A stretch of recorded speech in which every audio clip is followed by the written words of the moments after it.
Okay, katika kumalizia katika upande wa bidhaa, tuko na bidhaa nzuri sana ambazo hizi ni baadhi tu ya bidhaa ambazo zinasaidia kwenye masuala ya ngozi. Sawa? Kuna watu ambao hawataki kutumia bidhaa zenye viambata sumu. Hizi ni bidhaa sahihi sana. Hii ni bidhaa ambayo toka hata watoto wangu wote wakizaliwa ndo bidhaa naogea, sababu haina viambata sumu. Lakini kuna watoto wenye changamoto za pumu ya ngozi, wana changamoto za miwasho, wana changamoto za allergies na sabuni zingine zenye harufu kali. Ni bidhaa muhimu sana. Lakini tunayo hii ni lotion kwa wale watu ambao wameshachoka sasa na vipako. Wameshahangaika huko nje, wametumia vitu vyenye sumu, vimeharibu ngozi yao, na yuko sasa katika stage ambao anataka kurudi katika mfumo wa kwenda kujenga ngozi yake. Kwa hiyo hizi ni baadhi tu ya bidhaa ambazo zitafanya vizuri katika sekta ya afya. Lakini kama utataka pia kudili kwenye swala zima la ngozi, ni katika moja ya kitu ambacho nitakufundisha ni kwamba watu wengi hawapati matokeo ya ngozi kwa sababu miili yao imeshavurugika, hormones zao hazija balance, hormones zao hazijakaa vizuri. Kwa hiyo nitakufundisha ni namna gani ambavyo tutampa huyu mtu bidhaa ambazo zitamtibu kuanzia ndani. Sawa? Bidhaa ambazo zitaenda kubalance pH ya ngozi yake, bidhaa ambazo zitaenda kusababisha kuzalisha collagen. Sasa hivi tumesikia collagen ikiwa ni kitu kikubwa sana huko nje, watu wanakiongelea.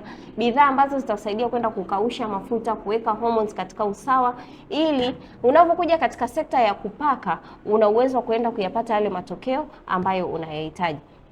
Kwa tuko na bidhaa tofauti tofauti, visafishio kwa ajili ya kusafisha ngozi, tuko na shower gel nyingine ambayo ina harufu kwa wale watu ambao hawana changamoto za allergy ya mafua na vitu kama hivyo.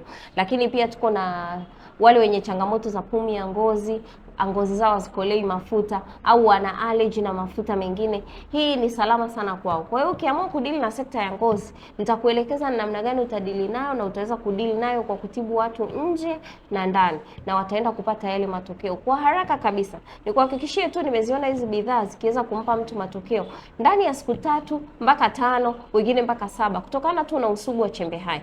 Kwa hiyo nitaenda kufanya kazi pamoja na wewe, nitakuelekeza namna gani utaenda kupost, nitakuelekeza namna gani utaenda kuongea na hao wateja, na utaweza kugusa maisha ya watu na kurejesha tabasamu kwa hawa watu ambao wametuzunguka na wengine tutakaopata kwa kutumia simu ya mkononi.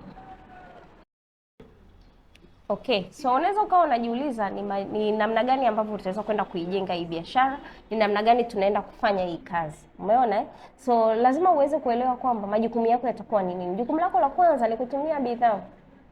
Lazima utumie bidhaa uweze kuelewa ni nini unachokitumia, ili ukienda kumuelezea mtu unakuwa na confidence ya kumuelezea kwamba hichi kitu kweli kinafanya kazi. Unajua ukitumia bidhaa 1 2 inaweza kukufungulia milango na kuelewa kwamba hizi zingine zote kweli zinafanya kazi. Kwa hiyo kwanza ni kutumia bidhaa. Kwa hiyo utakuelekeza bidhaa utakazokuwa nazo, jinsi gani utakavyozitumia, na utaanza kuona matokeo. Lakini pia kingine ambacho utawajibika kukifanya ni kushirikisha bidhaa. Sasa ikifika kwenye swala la kuwashirikisha bidhaa, watu huaga wanaanza kujiuliza nitatoa wapi watu? Mbona mimi sijui watu? Mbona mimi kazi yangu iko busy sana? Mbona mimi hivi na kadhalika? Maswali ni mengi sana. Lakini nikwambie tu, kila sehemu tumezungukwa na watu. Labda ni kwa sababu tu haujajua jinsi ya kuongea nao na kuwageuza hawa watu kugeuka kuwa wateja wako. Kwa hiyo nitakuelekeza ni namna gani tunaweza tukapata wateja. Kwa mfano labda unatumia unaenda kwenye jumuiya, kwenye makongamano ya dini, au unaenda kwenye vikoba, au unaenda kwenye vyama vya ushirika na kadhalika. Kote kule tunakutana na watu wapya na tuna watu tunaowajua. Kwa hiyo nitakuelekeza namna gani utaweza kuzungumza na hao watu, kuwashirikisha zile bidhaa ambazo tutakuwa nazo. Lakini pia katika kuwashirikisha bidhaa, hapo nitakufundisha ni namna gani tunaweza kwenda kuwashirikisha na kuwasaidia na wao wenyewe pia waweze kutengeneza kipato. Kwa hiyo ni namna ambacho tutakuwa tunakifanya kwa pamoja. Sasa inaweza kuta wewe ukiwa ofisini hauna hata muda wa kushika simu. It's okay. Katika wale watu unaofanya nao kazi, kuna msemo mmoja au philosophy moja iliyoko ni kwamba kila mtu mmoja anawajua watu 3 ambao wewe uwafahamu. Hiyo inatosha wewe kukusaidia kuweza kujenga biashara.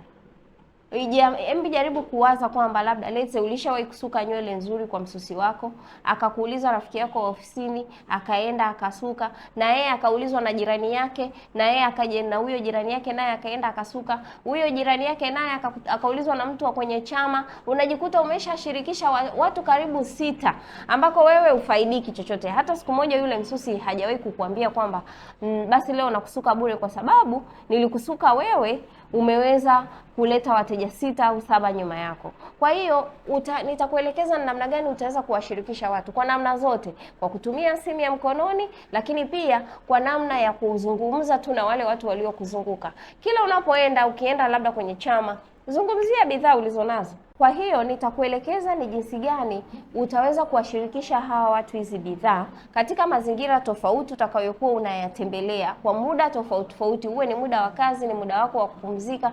Unatumia dakika chache tu, unakuwa kama unapiga story. Kwa mfano, tumeongelea bidhaa inaitwa G1. Hii ni sabuni ambayo inafua nguo, inajifua yenyewe. Mimi ni bidhaa ambayo hata nikienda kwenye kitchen party naongelea na nakuta napata wateja. Kwa nini? Kwa sababu wanawake wengi wanateseka na kufua, na tukiangalia watu wengi sasa hivi wanapenda wabandike kucha ziwe nzuri. Sasa likija swala tena la kuanza kufua, ufue jinsi, ukitoka hapo kucha zote zimeshaharibika. Tuko na bidhaa nzuri sana G1 ambao unaloweka, unasuuza, unaanika.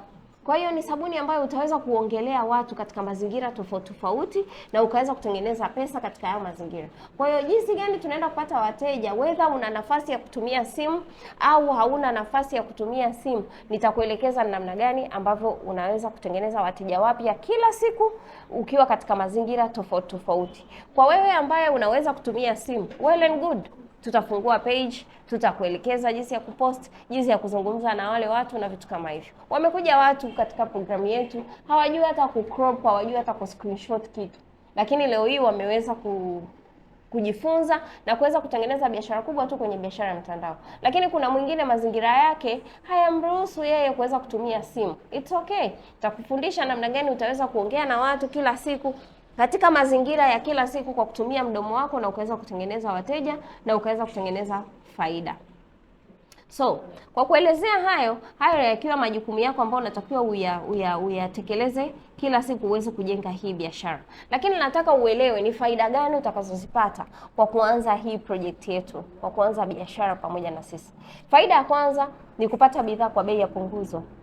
Unapokutana na bidhaa kama hii huko nje, utajikuta kuna sehemu nyingine wanauza hadi 120,000 na wengine 150,000, wengine laki, inategemeana. Lakini ukiwa wakala utaipata kwa bei ya punguzo, haifiki hata 100,000. Kwa hiyo utajikuta utaweza kuipata kwa bei ya punguzo, na nitakufundisha namna utakavyouza utaweza kutengeneza faida ya mauzo. Hiyo ni ya kwanza. Lakini pili, utatengeneza bonus.